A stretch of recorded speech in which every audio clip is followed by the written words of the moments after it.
Oh yes, there's actually cut content of Ricochet, which is history that deserves to be remembered. Ricochet is that one Valve game that seems to be forgotten by everyone.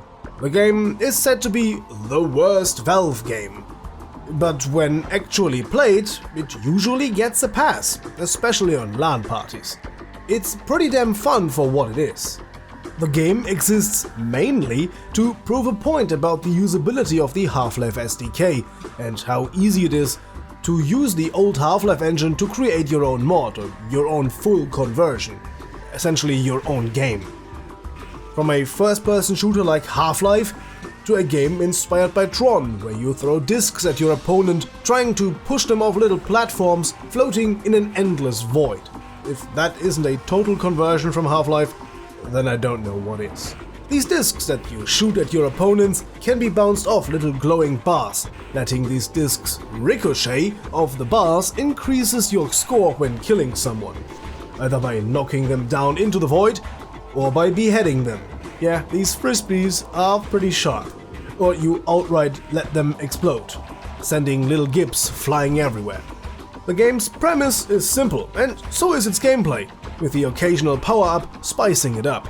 Power shots, fast shots, triple shots, and so on, all of which can be combined to be pretty powerful. And this is our segue into the first piece of cut content, a remove power-up that would let you see a projection of the path your disc would travel when thrown. A bit like that CSGO console command that lets you see where your nades go. This unused power-up would have made aiming a lot easier in this game, but maybe projecting the estimated trajectory would have been too demanding back then, for the computers. Or was it just too powerful? Who knows? So let's move on to the next cut feature. When you boot up the game and play it, you will be facing only one player model. However, there is a second one that Valve intended to use, but ultimately decided against it for some unknown reason. There is a female player model, which can be seen in old instructional material that came with the retail release of this game. Interesting enough, the model is still included in the game's files and works perfectly fine. But due to the model selection option not being enabled in the menu, you cannot select it. Going into the game's files and just replacing the male model with the female one works perfectly fine, and it's just as easy as copying and renaming the file. So if you want to explore it for yourself, there you go. It's very easy. And just in case you are wondering, yes, you can pretty much use every Half-Life player model. They work. Some more, some less. Opposing forces, human grunts are fine. TF2's classics engineer and German paratroopers are a bit messy and tend to T-pose a lot.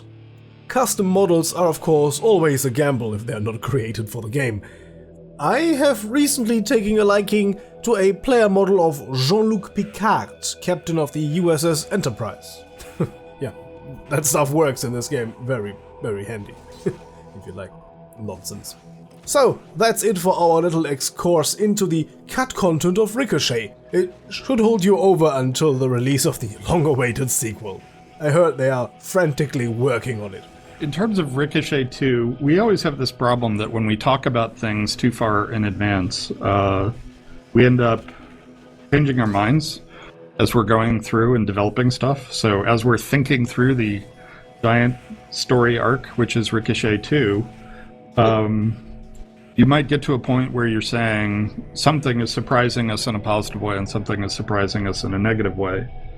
And, we'd like to be super transparent about the future of Ricochet 2. As always, this video was available on our Patreon first. A special thanks to the people who followed my call to action. It was fun to play the game with more than just two bots for a while. So, see you guys next time, and until then, tell me, have you actually played this game?